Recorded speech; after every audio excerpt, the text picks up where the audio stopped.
नमस्ते सदावत्सले मातृभूमि, राम राम सभी को। आज मैं आया हूँ दो तीन पॉइंट पे बात करने के लिए। ड्राफ्ट्समैन के बारे में थोड़ा डिटेल में बात करेंगे। ड्राफ्ट्समैन का शॉर्ट लिस्टिंग कब तक हो सकता है और एग्ज़ाम डेट कब तक हो सकता है, क्या संभावनाएं हैं, और आपका एग्ज़ाम कैलेंडर कब तक आएगा, जो अब तक का नोटिफिकेशन आया हुआ है। ठीक है, तो इस वीडियो में मैं इसी पे बात करूँगा। आप देखो, आज तो बजट पेश हो रहा है हरियाणा का, तो मान के चलो कि आप सारी मिशनरी है वो 18-19 मार्च तक, फिर बजट के बाद डिबेट होगा।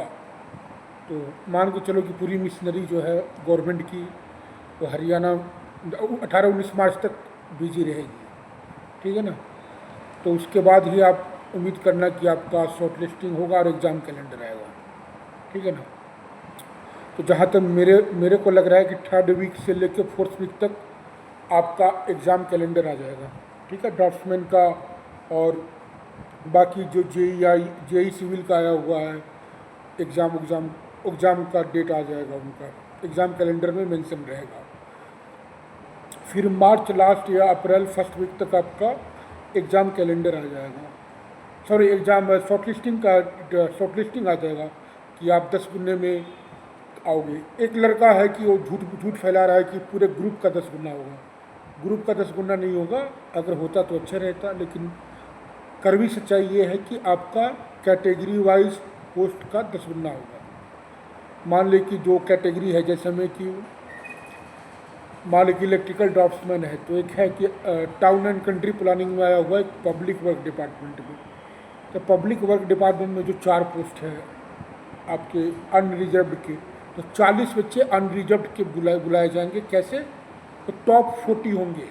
टॉप 40 मतलब तो किसी भी कैटेगरी के हो सकते हैं। ठीक है ना, तो आपका कट आसमान पे रहेगा, इतना बात मान के चलो। आप अगर आप शॉर्टलिस्ट हो जाते हो तो आपका चांसेस ज़्यादा है सेलेक्ट होने के, क्योंकि प्री में ही कम बच्चे बुलाएंगे, एक ही बच्चा बहुत जगह रिपीट होगा। ठीक है ना, और आप कितना भी जाकर मिल लो, जो नियम बन गया है वो बन गया है। ठीक है, तो आपको प्री में भी मेहनत करना चाहिए था। जो मेहनत किया उसके लिए तो गोल्डन चांस है कि अपना एक सीट सिक्योर कर ले, और जिसने नहीं किया वो आगे की तैयारी करे भाई। ठीक है ना, तो हमारे चाहने से या आपके कहने से कुछ नहीं होता। जो एक बार रूल्स बन गया उसी को फॉलो किया जाएगा। तो आपका जो एग्ज़ाम कैलेंडर है वो 18-19 मार्च के बाद आएगा, मतलब 3rd वीक से 4th वीक तक आ जाएगा मार्च में एग्ज़ाम कैलेंडर। और आपका शॉर्ट लिस्टिंग आ जाएगा मार्च लास्ट या अप्रैल 1st या 2nd वीक तक। और आपका एग्ज़ाम मान के चलो अप्रैल लास्ट या मई में हो जाएगा एग्ज़ाम आपका। ड्राफ्ट्समैन की बात कर रहा हूँ मैं। ठीक है ना, तो ये आपका मैंने डिटेल में बता दिया।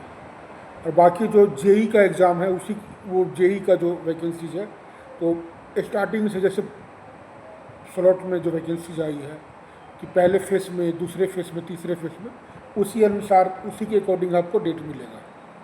ठीक है ना, और रहा सवाल हरियाणा पुलिस का, तो 7 मार्च तो बोल रहे हैं, लेकिन मुझे नहीं लगता कि 19 मार्च के 20 मार्च के आसपास भी आपका शुरू होगा, फिजिकल होगा, और ये मई तक जाएगा। पहले टॉपर्स को बुलाएंगे हरियाणा पुलिस में पीएमटी पीएसटी के लिए, फिर उसको घटा के कम करेंगे, और फिर जितने बच्चे क्वालिफाई मिलेंगे उनको पीएमटी और पीएसटी में, तो सीट का 10 गुना बुलाएंगे कैटेगरी वाइज बोले तो कैटेगरीज में जो कैटेगरीज है, सब कैटेगरी है।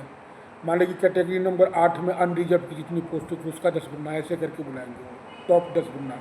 तो इस बार जो कैटेगरी वाइज है ना, जो कैटेगरी वाले बच्चे हैं BCA BCB SC ST, इनको बहुत ज़्यादा फायदा होगा।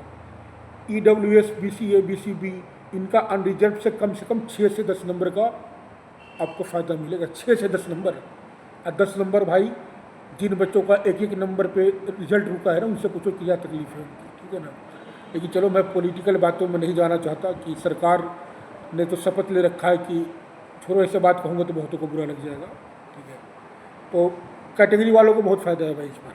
ठीक है ना, तो आप लोग तैयारी करें, हमारी शुभकामना आपके साथ है। जय हिंद, वंदे मातरम, सत्यमेव जयते।